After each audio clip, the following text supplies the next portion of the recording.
ইমানের শক্তি কতটা ভয়ঙ্কর। এই লোকটা লিবিয়া থেকে হজ করার জন্য যাচ্ছিল সৌদি আরব।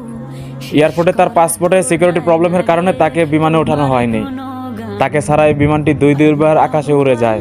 তারপর লোকটি হতাশ না হয়ে এয়ারপোর্টে বসে থাকেন। তাকে এয়ারপোর্টের এক কর্মচারী এসে জিজ্ঞাসা করতেছে, হয়তো হজটা আপনার কপালে লেখা নেই। তিনি হতাশ না হয়ে একটা কথাই বলছেন, ইনশাল্লাহ, আল্লাহ চাইলে সব কিছু সম্ভব। তার কিছুক্ষণের মাঝে আবারও বিমান থেকে খবর আসলো যে ব্যাক করে চলে আবার লিবিয়া আসতেছে। পাইলট আল্লাহর কসম কেটে বললেন, যে একটা যাত্রী আছে তাকে ছাড়া কখনো বিমান উড়াবে না। আল্লাহর কি কুদরত! মনে সাহস আর বিশ্বাস থাকলে সবই সম্ভব। সকল নিয়ম ভেঙে হলেও সেটা পূরণ হয়। দিলে শ্রেষ্ঠ বলিয়া তাই নূরের ফেরেশতা করে আদমকে সেজদা, তাই নূরের ফেরেশতা করে আদমকে সেজদা। সবার চেয়ে দিলে মাটির মানুষকে সম্মান। আল্লাহু আল্লাহু